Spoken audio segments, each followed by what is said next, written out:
Bom dia para quem ainda não tive a oportunidade de cumprimentar. É um prazer estar com vocês hoje, no sábado, dia separado por Deus, para lembrarmos tudo o que Ele fez por nós e adorarmos o Seu santo nome. É um privilégio estar aqui à frente nesse dia e também uma responsabilidade.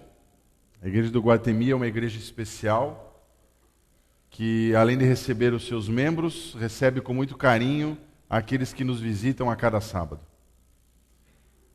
Mas eu estou tranquilo, porque eu sei que a cada sábado não é uma pessoa que está aqui à frente, não é um pastor, não é ninguém, é o Espírito Santo. O Espírito Santo que fala não só para vocês, mas para quem está aqui à frente também. Hoje nós vamos falar um pouquinho sobre... O título, como vocês viram, é Aprendendo a Viver em Deus. Nós vamos aprender sobre um segredo especial que Paulo vivia em sua vida e que nós devemos procurar viver também. Abra já a sua Bíblia em Filipenses, no capítulo 4, os versículos 10 a 13 são aqueles que nós vamos ler.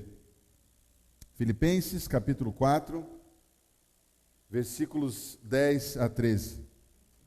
Abra a sua Bíblia ou dê um toque na sua tela e vamos ler junto este trecho da palavra de Deus. Quando Paulo escreveu o livro de Filipenses, a sua situação não era nada boa. Ele estava preso e ele tinha uma sentença de morte já decretada para ele. E ele estava no momento em que estava passando muitas necessidades, inclusive, provavelmente, até fome. E mesmo assim ele diz, nesse texto que nós vamos ler, que ele estava contente. Como assim? Vamos ler o que diz lá, Filipenses 4, 10 a 13.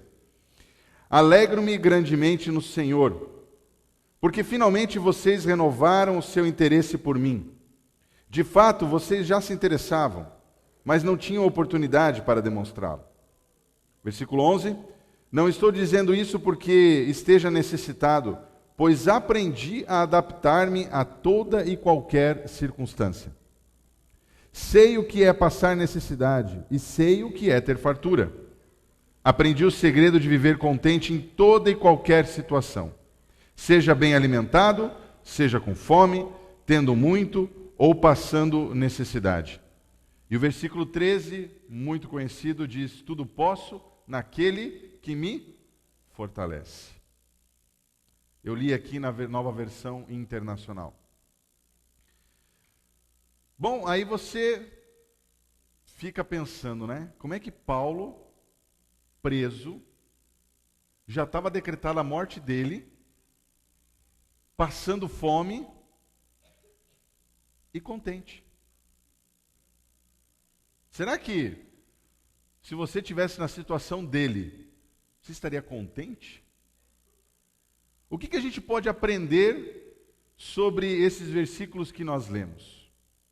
Primeiro de tudo, ele diz, aprendi. Então a primeira lição que nós podemos tirar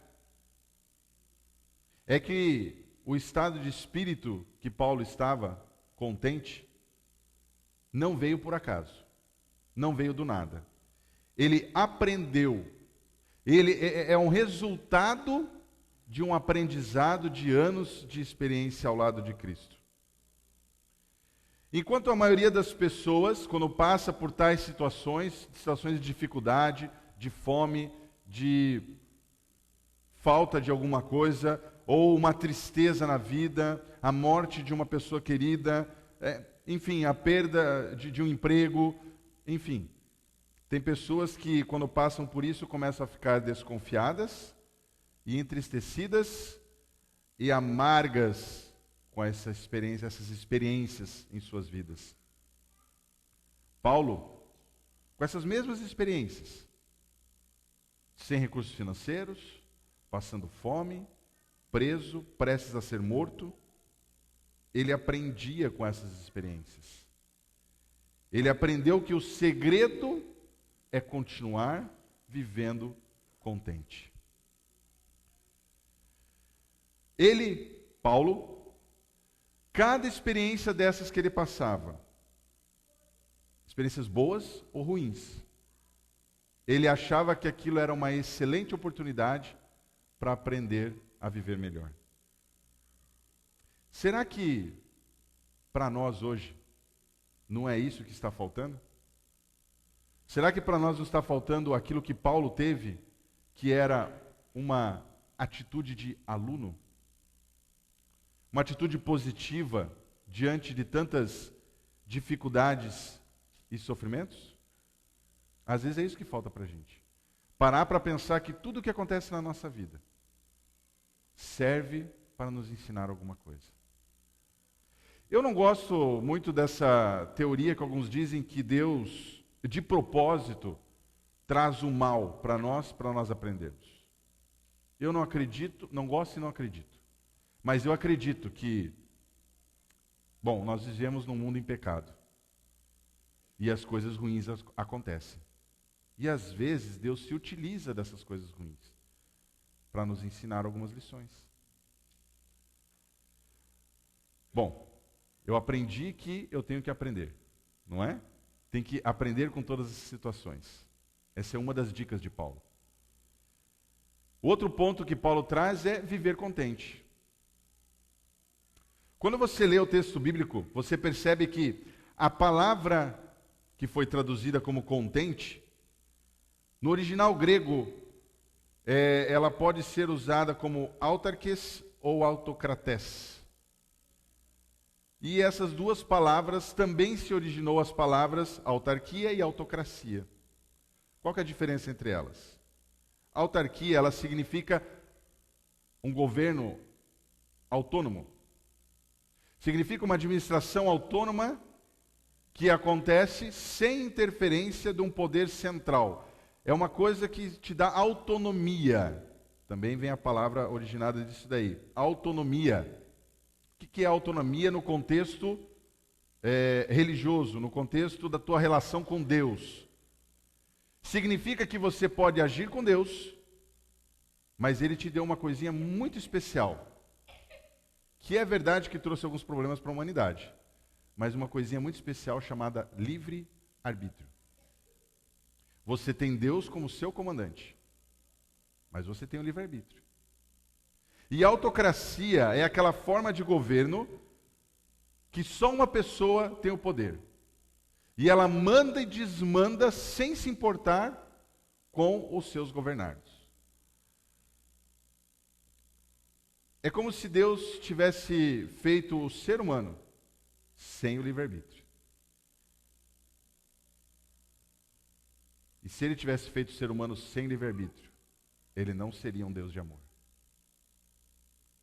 Mas o que será que Paulo então queria dizer quando ele usou essa palavra? Quer dizer que em meio às tempestades da vida de Paulo, ele estava rindo à toa? Feliz da vida? Não é isso que Paulo quer dizer quando ele diz que resolveu viver contente com as situações boas ou ruins. Paulo sofreu também, como qualquer ser humano. Ele não gostava de sofrer, como qualquer ser humano. Mas ele usava essas situações para crescer. Ele usava essas situações até para se aproximar mais de Deus. E nós vemos tantas pessoas hoje, quando sofrem, quando têm problemas, quando desgraças acontecem em suas vidas, querendo culpar a Deus e se afastando de Deus. Paulo ele fazia exatamente o contrário. Quando tinha dificuldades, ele se aproximava mais ainda de Deus.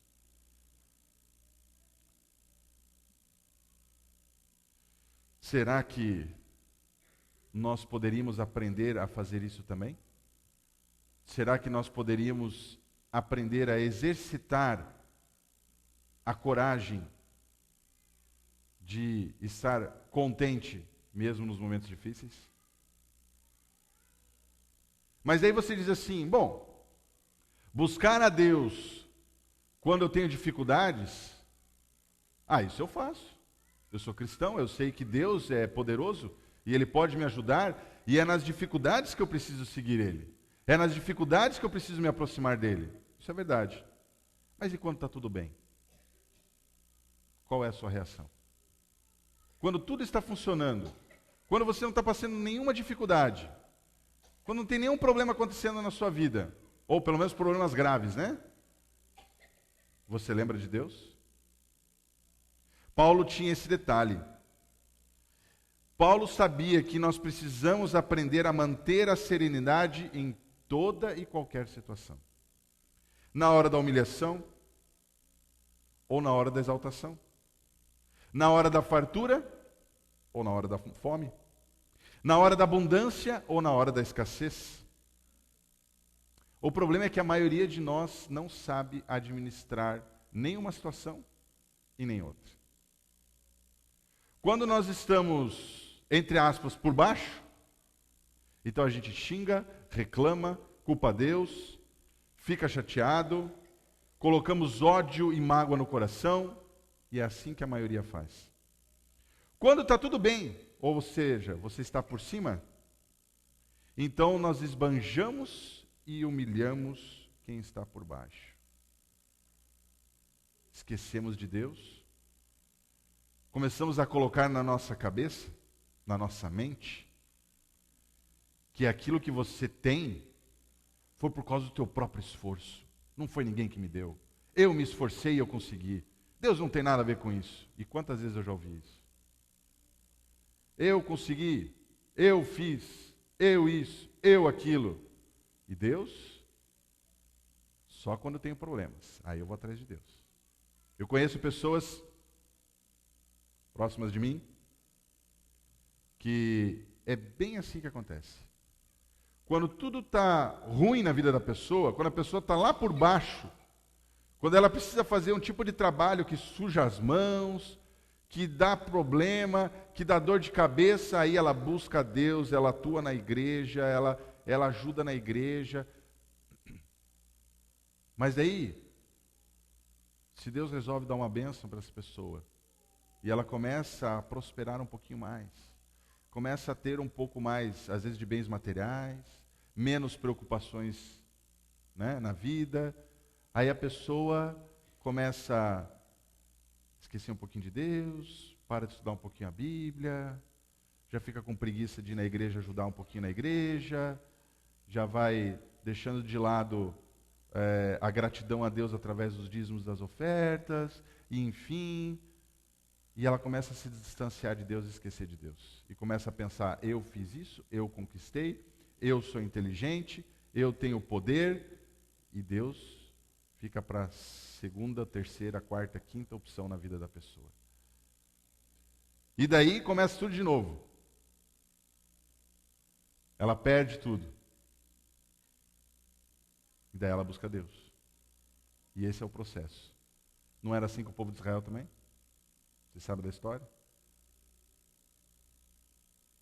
Não é assim, às vezes, na nossa vida? Sem perceber, não agimos assim também? Precisamos aprender a lidar com todas as situações, boas ou ruins. Nós precisamos aprender a ter controle da situação. É isso que Paulo tinha. Paulo mesmo disse que ele tinha momentos de fartura. E não era por isso que ele abandonou a Deus? Paulo diz que ele teve um momento de fome, e não é por isso que ele culpou a Deus? Em todas as situações, devemos sempre buscar a Deus. Em todas as situações, devemos estar ao lado de Deus. Devemos aprender com Paulo. Nesse ponto, Paulo é nosso exemplo. E o verso tão conhecido que nós lemos, tudo posso naquele que me fortalece. Você já viu muitas vezes esse verso, não foi? Tudo posso naquele que me fortalece. O problema desse verso é que tem pessoas que mudam completamente o sentido desse verso. Então as pessoas começam a pensar assim, tudo posso ter, tudo posso fazer, tudo posso adquirir, tudo posso conquistar, tudo posso prosperar naquele que me fortalece. Esse não é o sentido do verso. Esse não é o sentido do verso. O que o apóstolo Paulo quis dizer com tudo posso naquele que me fortalece? Ele quis dizer, tudo posso tudo posso administrar naquele que me fortalece. Tudo posso administrar nas situações da minha vida naquele que me fortalece. O apóstolo Paulo, ele diz nesses versos que ele aprendeu porque Cristo o fortalecia. Diz que ele vivia contente porque Cristo o fortalecia. E isso em toda e qualquer situação, porque Cristo o fortalecia. Nenhum momento da vida do apóstolo Paulo, e principalmente nesse verso, ele tentou ensinar uma nova filosofia, ou uma nova vida, ou uma nova forma de orar, uma oração mágica que abrisse as portas do céu e caísse bênçãos. Não era isso que o apóstolo Paulo queria ensinar. Ele estava apenas dizendo que ele, naquele momento, ele havia chegado à maturidade da sua fé. Uma maturidade que lhe dava o controle da situação, fosse ela qual fosse. E isso porque Jesus Cristo o fortalecia.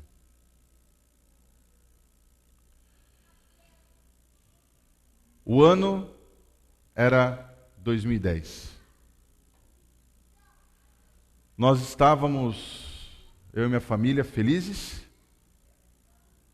porque eu havia passado no vestibular para fazer teologia, no NASP, Engenheiro Coelho.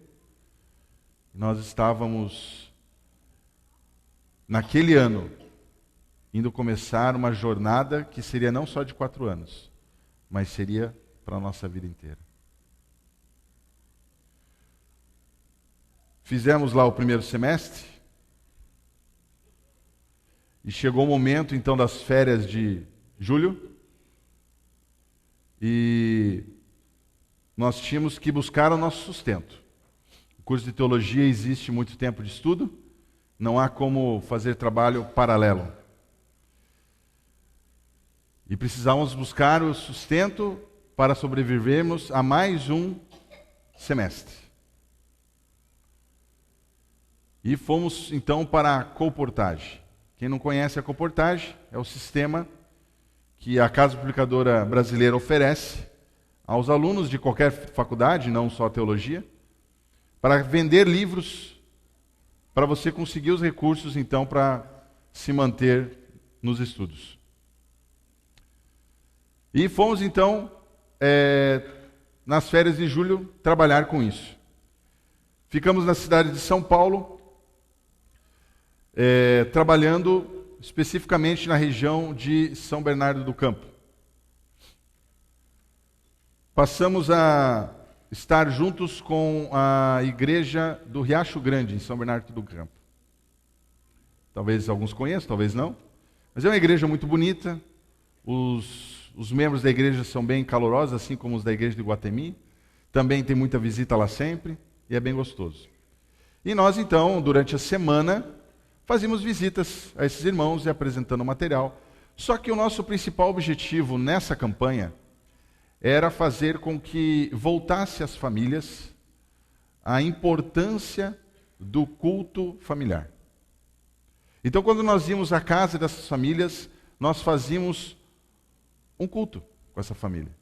Como se fosse para mostrar, olha, assim você deve fazer todos os dias na sua casa. Fazemos esse culto gostoso, conhecíamos as pessoas, passávamos um tempo com a família, conversando, orando.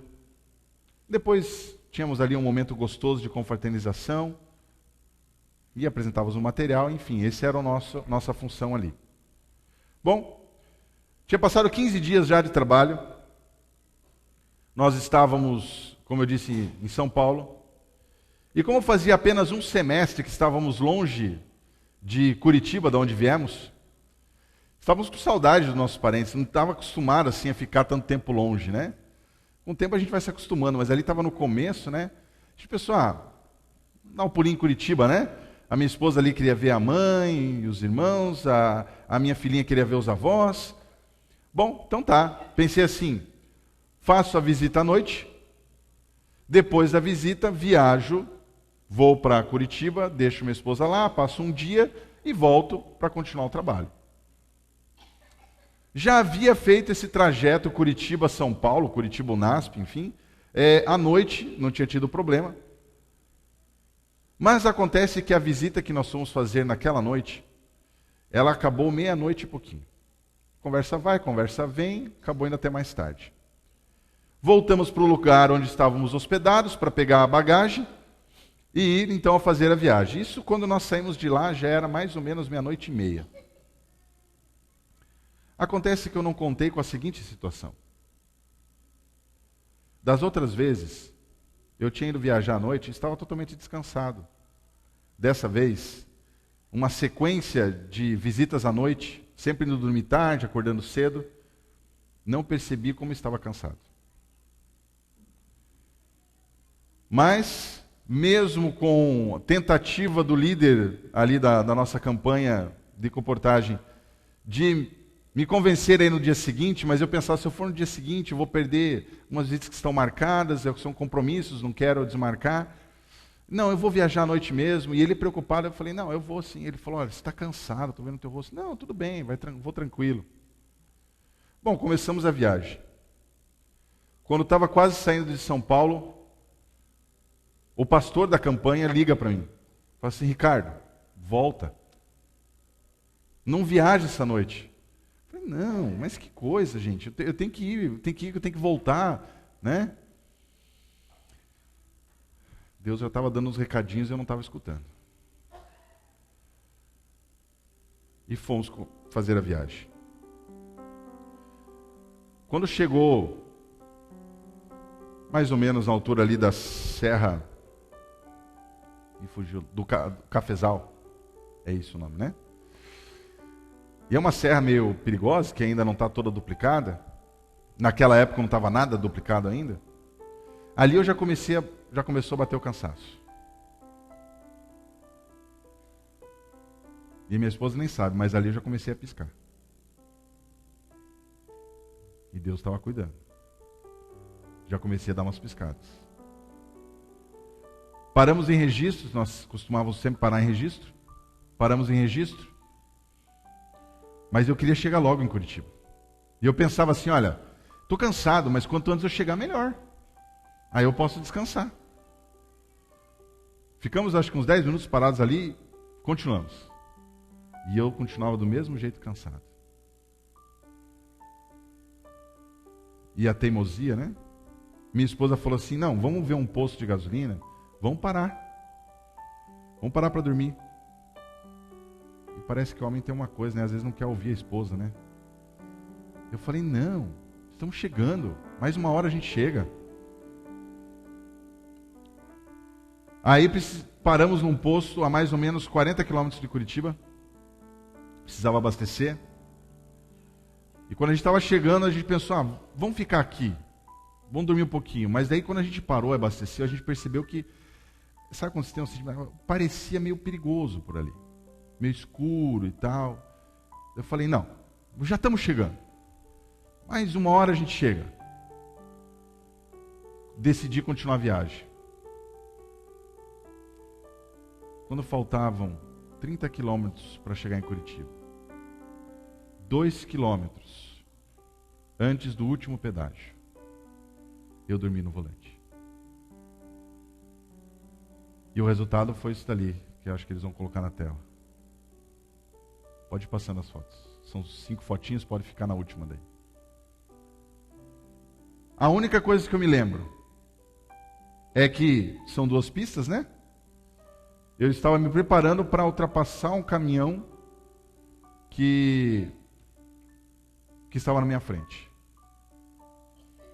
Eu lembro que eu comecei a acelerar e depois não lembro de mais nada. Não lembro mais, assim, fechei o olho, dormi mesmo. Foram, acho que 15 segundos que minha mente apagou. Foi o suficiente para eu abrir o olho e ver que estava já em cima, quase na traseira do caminhão. Só deu tempo de torcer o volante e o carro então foi pegando todo o lado direito na traseira do caminhão, virou e foi para o canteiro. O canteiro era assim. O carro parou aqui e não capotou. Mas ele ficou todo destruído. Bem ao lado que minha esposa estava sentada. A minha filha com a cadeirinha estava atrás de mim. Naquele momento, eu não sabia o que fazer. O carro destruído. Dinheiro para arrumar não tem. O carro ia ser devolvido para financiadora no mês seguinte, já tinha acertado isso. Eu estava estudando, não tinha como trabalhar, não tinha como pagar, ia devolver o carro. E agora, como é que eu vou devolver o carro assim? E como é que eu vou fazer o resto da campanha? Como é que eu vou fazer o resto do trabalho? Como é que eu vou visitar as pessoas? Levar para elas a importância do culto familiar? E tudo isso veio à minha mente naquele momento do acidente. E a minha pergunta, graças a Deus ninguém sofreu nada. Minha esposa ficou com um pouco de dor nas costelas, talvez quebrado uma. Ninguém sofreu nada, graças a Deus por isso. Nada grave. Mas a minha pergunta para Deus era a seguinte: por quê? Eu não estou fazendo o trabalho para o Senhor? Eu não estou levando o Senhor à casa das pessoas? Eu não estou levando a sua mensagem da importância de buscar a Ti todos os dias no núcleo familiar? Por que o Senhor permitiu isso? Por que o Senhor permitiu isso? Esse era o meu questionamento. E na minha angústia, eu não esqueço até hoje, até me arrepio. Estava meio escuro ainda, estava para clarear o dia, era mais ou menos 5 horas da manhã. Estava chovendo. Chuvisquinho, sabe? E eu, na frente do meu carro ali, não me importei se estava passando o carro, me vendo, se tinha alguém olhando. Eu me ajoelhei ali na frente do carro. Falei: Deus, me diz o porquê. Me mostra o porquê. Me ajuda a confiar em Ti.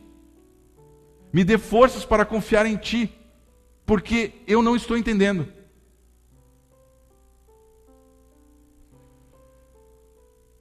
Um pequeno detalhe havia acontecido. E ali Deus começou a mostrar que Ele estava no controle, apesar de tudo. Eu tinha tirado do bolso o documento do carro, lá em São Paulo. E não peguei de volta. Eu estava sem o documento do carro. E eu só percebi isso na hora do acidente. Quando eu fui pegar o documento, porque o guarda pediu. Eu só estava com a carteira de motorista. E esse guarda foi lá na viatura pesquisar o carro. E ele chegou para mim. Eu pensei assim: esse carro vai ser levado. Pior ainda, vai ser levado. E então, o guarda chega para mim e fala assim: não, você está com a sua família. Não vou levar o carro. Vou te dar a multa porque você está sem o documento. Mas o carro você guincha ele e leva para onde você quiser. Ali eu já comecei a ver Deus atuando. Depois, eu estava na casa dos meus pais. E o primeiro ancião da igreja, ela liga para mim. E ele diz: pastor, vai voltar a trabalhar? Claro, primeiro ele perguntou se estava tudo bem, né? Ele falou: vai voltar a trabalhar aqui com a gente?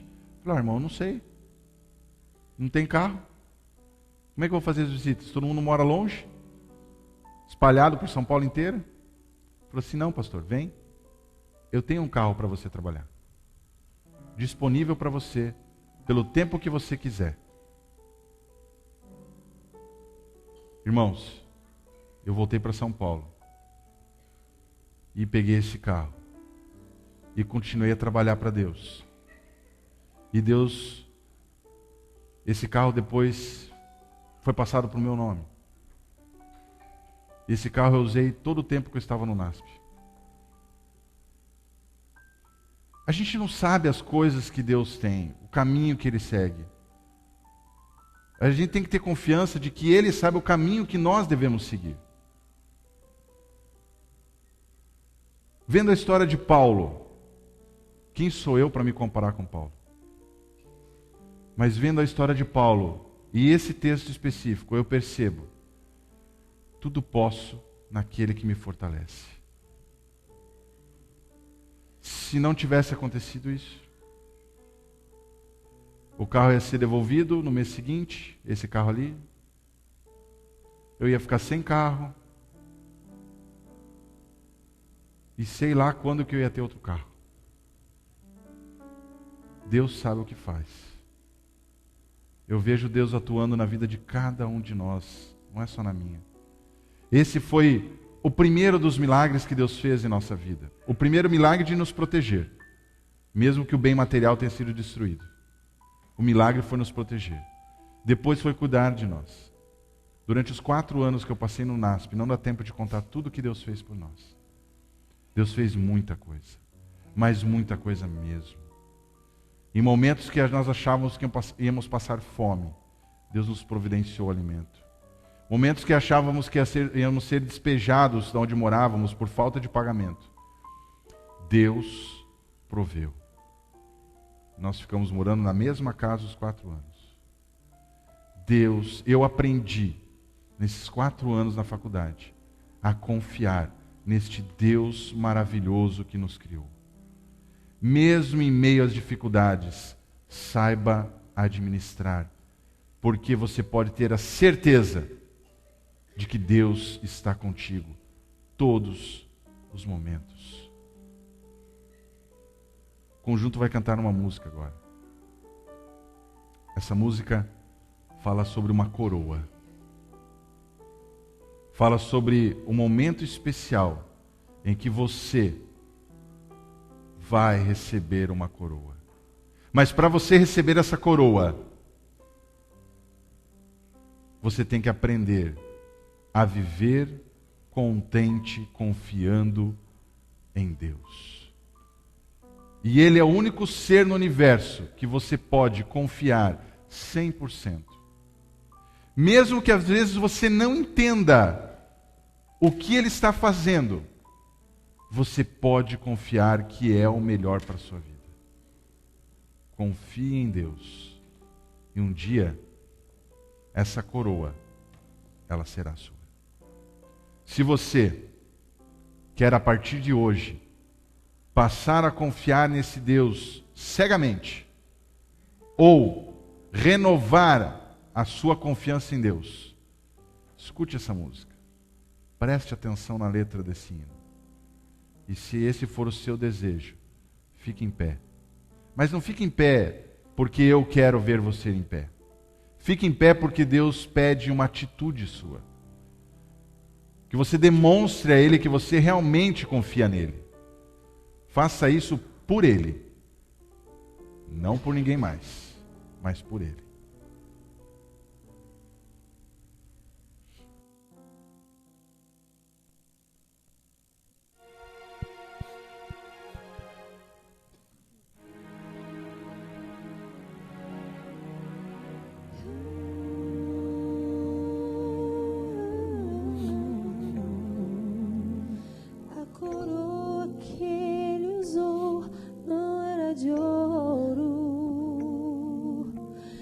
Apesar de o coroarem como rei,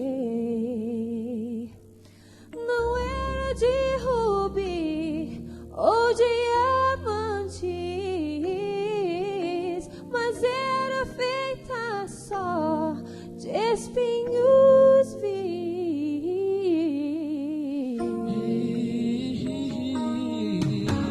Por que tratar um rei dessa maneira?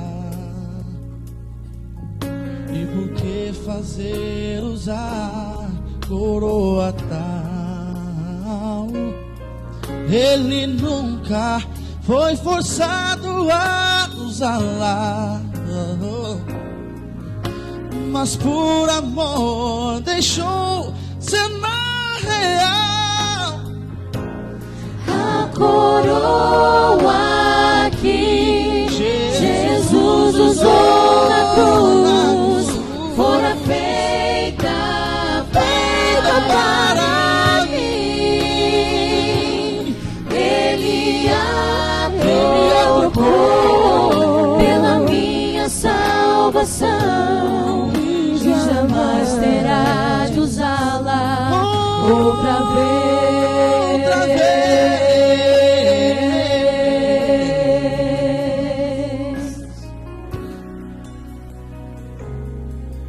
O inimigo não desiste facilmente. Ele quer fazer usar coroa tal. Mas tenha isto sempre em sua mente. No Calvário o bem venceu o mal. A coroa que Jesus usou na cruz fora feita para mim. Ele a trocou. Ele a trocou pela minha salvação e jamais terá de usá-la outra vez. A coroa que Jesus usou na cruz fora feita para mim. Ele a trocou. Ele a trocou pela minha salvação e jamais terá de usá-la outra vez. E jamais terá de usá-la outra vez. E jamais terá de usá-la outra vez. E jamais terá de usá-la outra vez. A coroa que Jesus usou na cruz fora feita para mim. Ele a trocou pela minha salvação e jamais terá de usá-la outra vez. A coroa que Jesus usou na cruz fora feita para mim. Ele a trocou pela minha salvação e jamais terá de usá-la outra vez. E jamais terá de usá-la outra vez. E jamais terá de usá-la outra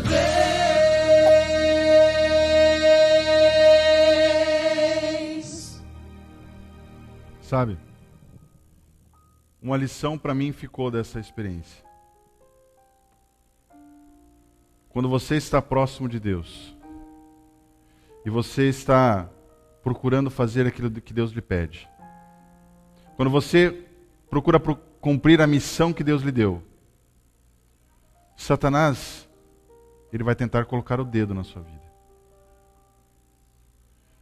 Mas a Bíblia diz que se Satanás coloca o dedo, Deus coloca a mão e te protege, te guarda. Você pode ter dificuldades na sua vida, mas pode ter certeza, Deus nunca vai te abandonar. E Ele tanto não abandona o ser humano, por mais pecador que seja, que um dia Ele enviou o seu próprio Filho, Jesus, e na cabeça de Jesus foi colocada uma coroa de espinhos. E isso aconteceu para que, como diz Tiago 1,12, bem-aventurado o homem que suporta com perseverança a aprovação, porque depois de ter sido aprovado, receberá a coroa da vida, a qual o Senhor prometeu aos que o amam. Jesus usou uma coroa de espinhos para que você tivesse a oportunidade de um dia usar a coroa da vida. Escolha Deus. Não abandone Deus. Ele nunca te abandona. Por pior que seja a sua situação, Deus está com você sempre. Vamos orar. Querido Deus, obrigado porque o Senhor nos ama. Obrigado porque o Senhor está sempre ao nosso lado. E que através do seu Santo Espírito, o Senhor possa iluminar a nossa mente. E que nunca nos esqueçamos que mesmo em meio às provações, o Senhor está conosco. E mesmo em meio à fartura, abundância e escassez de problemas, o Senhor também está conosco. Para que assim nós nos lembremos que tudo vem de Ti. Que o Senhor sempre esteja conosco. Cuide de cada um de nós. E que um dia possamos receber a coroa da vida. E que aí sim, todos os problemas ficarão para trás. Toda a tristeza irá acabar. Todas as dificuldades não existirão mais. E que possamos assim um dia viver eternamente ao seu lado. Agora eu lhe peço, nos acompanhe, nos proteja ao sairmos aqui da sua santa casa. Mas que levemos a Ti em nosso coração. Pedimos isso no doce e maravilhoso nome de Jesus, o nosso Salvador. Amém.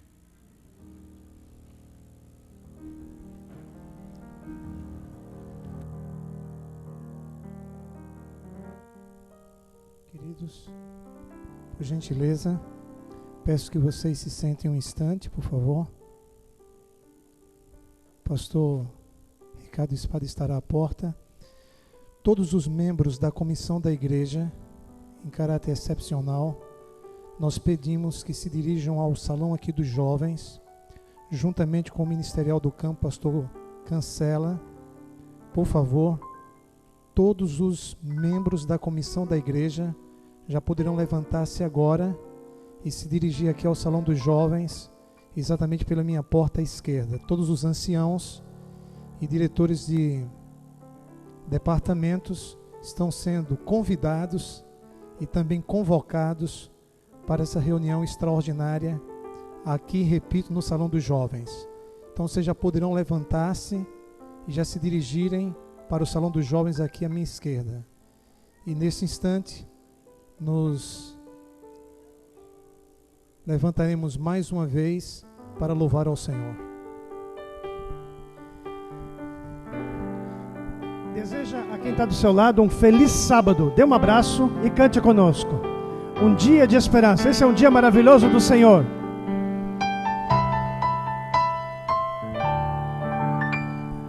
Deus, um dia da semana, pra pensarmos no que Ele fez, separado, abençoado, santificado, dia de louvor, dia lindo, escolhido como verdadeiro memorial, pra lembrarmos constantemente que o grande Deus é o Criador.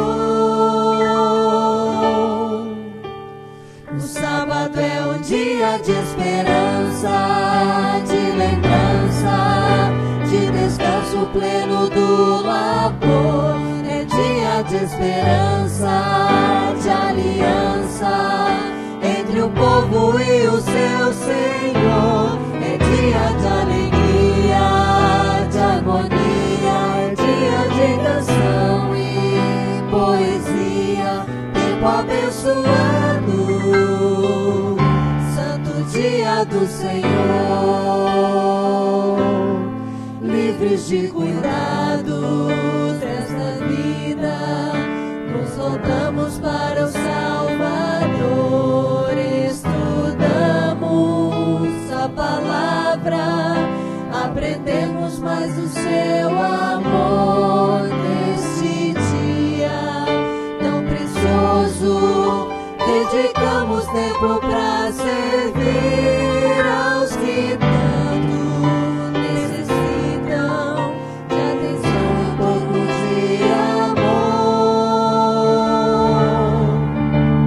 O sábado é um dia de esperança, de lembrança, de descanso pleno do labor. É dia de esperança,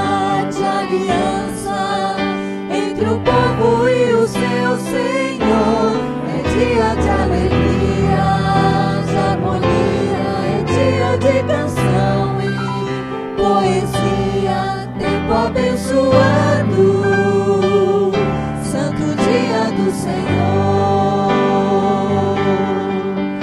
De um sábado a outro sábado,